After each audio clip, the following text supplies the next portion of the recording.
Break के बाद चलिए आगे बढ़ते हैं। कूच बिहार हिंसा पर सियासत गर्म है पश्चिम बंगाल में। आपको यह भी बता दें कि जिस तरीके से कल हिंसा हुई थी, इससे पहले लगातार ममता बनर्जी का वो बयान सुर्खियों में है जिसमें उन्होंने केंद्रीय बलों को घेरने की बातचीत कही थी। कूच बिहार के शीतलकुची में ही ये बयान दिया था जहां पर यह पूरी हिंसा हुई है। सीआरपीएफ के खिलाफ यह विवादित बयान था ममता बनर्जी का। सुनिए। फ्री एंड फेयर इलेक्शन एवं public should be allowed to cast their vote. CRPF should not obstruct them, not to allow them or to enter the voter center, voting center. Ora kintu CRPF is doing the nuisance. I respect the CRPF. Which CRPF? Who are real Jawans. But I don't respect the BJP CRPF who are doing the nuisance, beating the women and killing the people and harassing the people. I don't support them. इस वक्त ममता बनर्जी कुछ बोल भी रही है, सुनते हैं उनको। চাওয়া হয়েছে স্পেশালি এখন তো সবকিছুতেই পারমিশন চাইতে হয়। লোককে মরে গেলে তার পরিবারকে সাহায্য করতে গেলেও পারমিশন চাইতে হয়।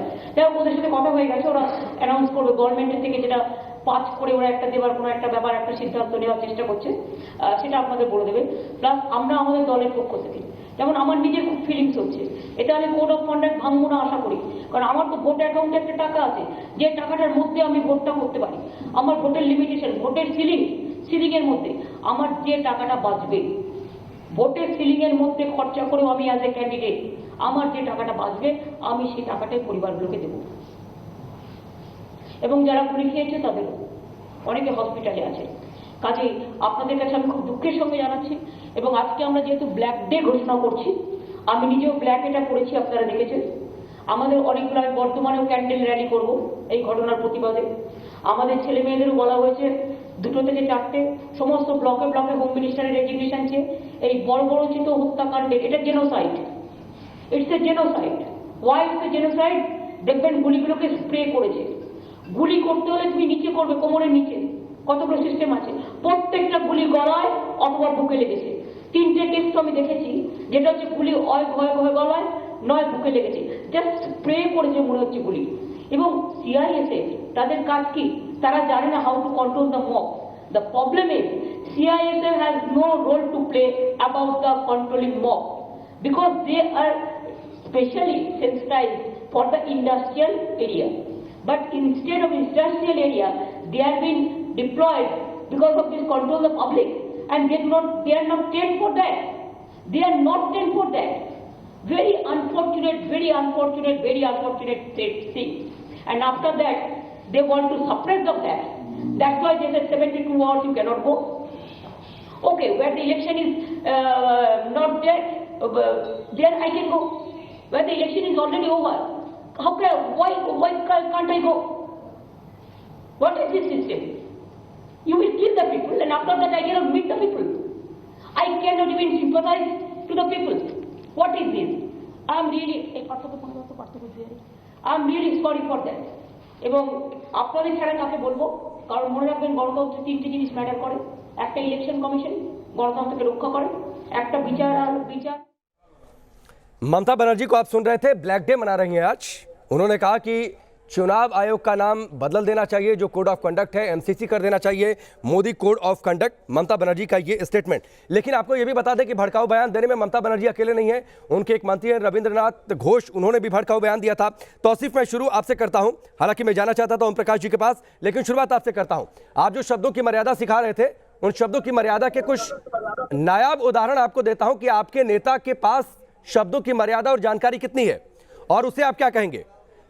7 अप्रैल को कहती हैं डरना नहीं है, लड़ना है, सुरक्षा बलों का घेराव करना है, चुनाव के बाद मैं देख लूंगी, वोट नहीं दिया तो उठाकर फेंक दिया जाएगा।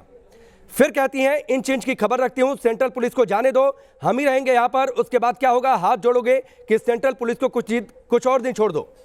फिर हावड़ा के डोमजूर में जाती हैं जहां पर कल ही वोटिंग थी, कल ही वोटिंग आई थी, कि गुस्से में उन्होंने अपना आपा खो दिया और यह तक कह दिया कि उन्हें गले में रस्सी बांधकर मारना चाहिए। यह आपको लगता है शब्दों की मर्यादा ठीक है? और उसके बाद आज कहती हैं हम ब्लैक डे मना रहे हैं। एक सेकंड, वो शब्दों की मर्यादा कहाँ गलत है और कहाँ सही है कौन डिसाइड करेगा? आप नहीं डिसाइड कर सकते, पहली बात। सेकंड बात तो ऐसा है कि सेकंड फेज में शायद आपकी आंखें बंद थी या आपके कैमरामैन वहां पर नहीं थे।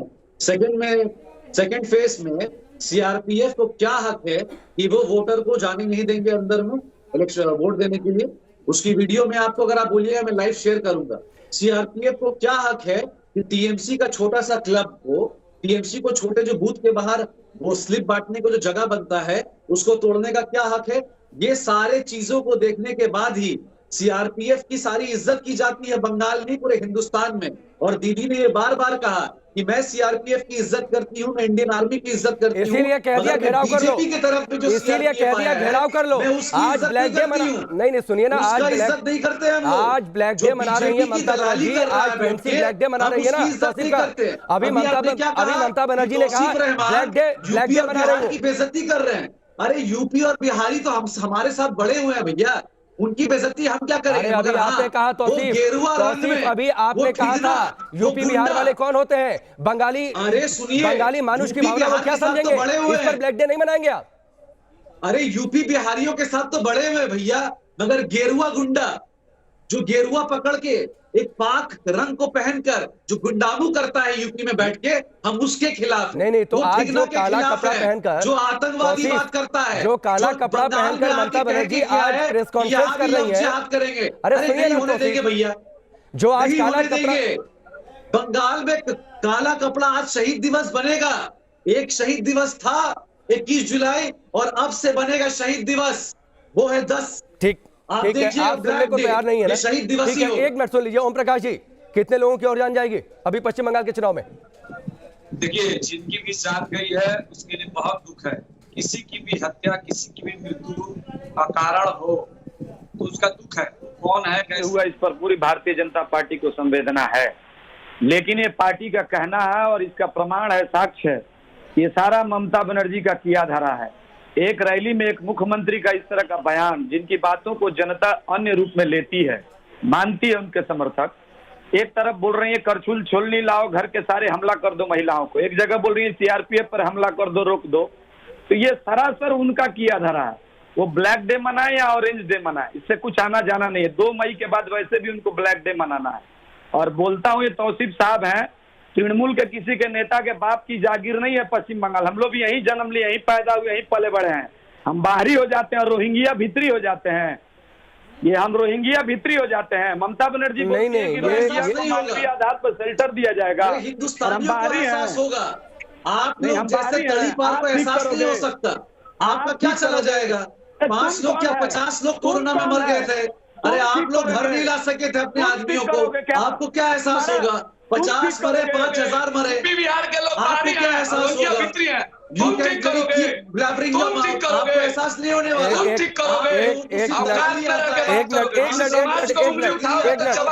ओम प्रकाश जी, तौसीफ एक मिनट, एक तो ओम प्रकाश जी, किसी समाज को उंगली एक मिनट रुकिए ना प्लीज, मिलेगा प्लीज एक मिनट। 5 लोगों की जान तुमने ली है, जवाब दोगे? तौसीफ एक मिनट, ओम प्रकाश जी एक बार सबकी आवाज डाउन करिए, एक बार सबकी आवाज डाउन करिए, पीसीआर एक बार सबकी आवाज डाउन करिए।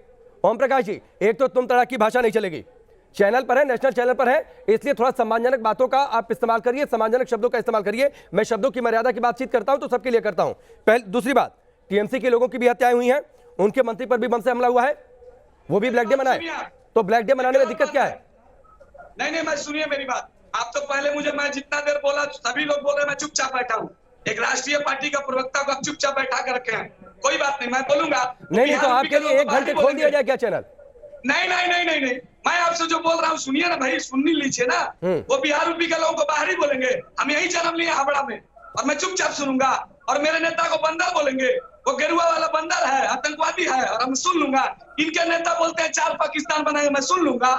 यूपी बिहार को बाहर नहीं बोलता है, आप जैसे लोगों को बाहर बोलता है। तरीका से बात करिएगा, तरीका से। कोई यूपी बिहारी को बाहर नहीं बोलता है। अमित शाह को बाहर बोला जाता है, मोदी को बाहर बोला जाता है। क्यों अमित शाह को बाहर बोला जाता है? इस देश में नहीं है, आपको नहीं बोला जाता। इस देश के नहीं है। आप बंगाल के बाहर नहीं जाते हो क्या? अमित शाह यहाँ है तो बाहर ही हो गए। मत होइए, तड़पिए मत, गुस्सा मत होइए। बंगाल के बाहर नहीं जाते हो, तर्क से बात करिए, तरीके से बात हो जाइए। मुख्यमंत्री को, उत्तर प्रदेश के मुख्यमंत्री को इस तरह से गेरुआ बांधता, बंदर है। जबान संभाल के बात करिए, आदर देने से आदर मिलता है। आपने गेरुआ वाला पीछे बाहर सुना से आ नहीं है, रहा है। आप वापस से टेलीकास्ट कर लीजिए। चलिए तरीका ठीक है। आपसे ज्यादा अवधेश जी, सुना नहीं एक है। मिनट ओम तरीका प्रकाश जी, गलत है। अब आप लोग आपसी लड़ाई बंद करिए। वापस से। एक मिनट रुक जाइए प्लीज। अवधेश जी आप आइए, एक मिनट। अवधेश जी, कौन किसका सम्मान कर रहा है यहाँ पर? आज ममता बनर्जी ब्लैक डे मना रही हैं, लेकिन कह रही हैं एमसीसी नाम रख दिया जाए, मोदी कोड ऑफ कंडक्ट रख दिया जाए। इसके पहले वो चुनावी रैली में कहती हैं कि पीएम मोदी के गले में रस्सी बांध कर मारो। देखिए, मैं तो यही कह रहा हूं कि इतने पत्रकारिता की इतनी लंबी अवधि में हमने चुनाव आयोग पर दलों के द्वारा अनेक हमले सुने हैं, उनकी आलोचना हुई है, लेकिन जिस ढंग से ममता बनर्जी संवैधानिक संस्था को बिल्कुल एक वैसे बता रही है जैसे हमारे दुश्मन की तरह काम कर रहा है, और उस भाषा के पीछे भाव रहता है अपने कार्यकर्ताओं को उकसाने का कि चुनाव आयोग हमारे खिलाफ है, केंद्रीय सैन्य पुलिस बल हमारे खिलाफ है, अमित शाह और मोदी, चलो अमित शाह और मोदी तो राजनीतिक हमला वो समझ में आता है, लेकिन जो केंद्रीय बल माओवादियों से लड़ने में उन्हीं ममता बनर्जी की प्यारे थे जो लड़ करके और शांत किया है। ठीक, एक और बड़ी खबर आ रही है, चुनाव आयोग के खिलाफ candle march निकालेंगी Mamata Banerjee. Press conference में काला कोट पहनकर आई, आप कह रही हैं कि एक सत्तारूढ़ पार्टी को कम से कम समय, आप चुनाव कोई जीतेगा हारेगा, लोकतंत्र को जीवित रहना है, एक संवैधानिक संस्था को आप अपने समर्थकों के अंदर इस ढंग से मटिया मेट मान मर्दन करने पर तुले हैं, और पूरा वातावरण ऐसा बना दिया है जैसे एक चुनाव नहीं हो, एक हिंसक युद्ध हो। उसमें क्या परिणाम आएगा देखिए, 2018 के पंचायत चुनाव में इसी तेवर में पता नहीं कितने लोग। अवधेश जी, एक सवाल, एक टिप्पणी आपकी, फिर मैं तौसीफ का रुख करूंगा।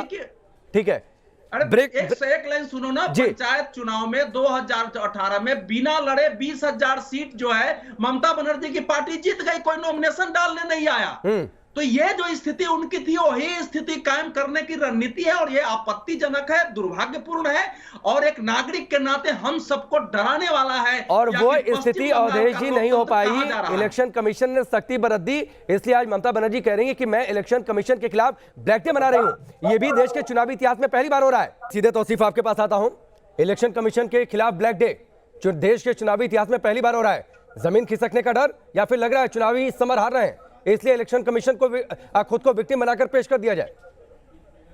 आज ये ब्लैक डे का जो फैसला लिया गया है मोदी कोड ऑफ कंडक्ट के लिए, ये बिल्कुल बहुत सही है, और मैं काफी शान से कहना चाहता हूँ कि हम सब इसके साथ में रहेंगे। मगर जाते जाते मैं आपको एक बात बोलना चाहता हूँ, अपने सारे पैनलिस्ट को बोलना चाहता हूँ कि ये डिवाइड एंड रूल का खेल आप लोग जितना करना चाहते कर लीजिए, मगर एक बात बता देता हूँ कि बंगाल में यूपी, बिहारी और बंगालियों को इसकी अगर हिम्मत है, अगर तोड़ के दिखा दे, तो मैं आपके सामने यहीं पे 100 बार उठा बैठी कर लूंगा। अरे तौसीफ खान, इसी एक घंटे की जितना divide and rule, Tauseef Rahman भाई सुनिए ना, तौसीफ भाई सुनिए, चाहते हैं तौसीफ भाई चूंकि आखिरी सेगमेंट है, मुझे सबसे टिप्पणी लेनी है।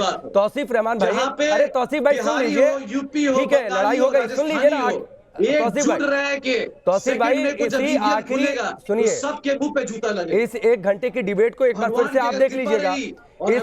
अरे सुनिए ना तौसीफ भाई, इस डिबेट को एक बार फिर से आप सुन लीजिएगा। इसी डिबेट की शुरुआत में आप कहते हैं यूपी बिहार के लोग क्या सेंटीमेंट समझेंगे बंगाली भाषा, बंगाल के लोगों की। मैंने कहा ठीक है, एक बार फिर से सुन लीजिएगा। दिल्ली वाले बाबू जो आते हैं कलकत्ता, उनके बारे में एक बार फिर, नहीं वो आपने क्या कहा, हैं यूपी बिहारी, उनके बारे में वो आपने क्या कहा एक बार सुन लीजिएगा। ठीक है, वो एक बार आप सुन लीजिएगा। चलिए ओम प्रकाश जी, आपकी आखिरी टिप्पणी, ये चुनावी समर की मजबूरी हो गई है क्या जो इतनी हिंसा हो रही है, और जो आरोप लगा ममता बनर्जी का उस पर?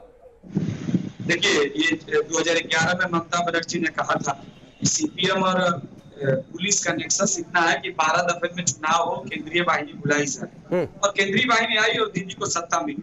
ये केंद्रीय बाहिनी थी, एक चुनाव आयोग था। ठीक, आज उनके पैरों तले जमीन नहीं है, इसलिए अनर्गल बयानबाजी कर रही है। ठीक है, और देखिए 2 मई को इनकी पराजय सुनिश्चित है। ठीक है, चुनाव आयोग, ठीक है, ये आपका टेक है। मुझे एक टिप्पणी अवधेश जी से भी लेना है, मैं आपको रोक रहा हूं। अवधेश जी, 8 चरणों में चुनाव आयोग ने फैसला लिया चुनाव कराने का, तब तो लोग सिर पीटने लगे, छाती पीटने लगे, लोकतंत्र की हत्या हो रही है। आपको लगता नहीं कि 18 चरणों में चुनाव हो जाना चाहिए था?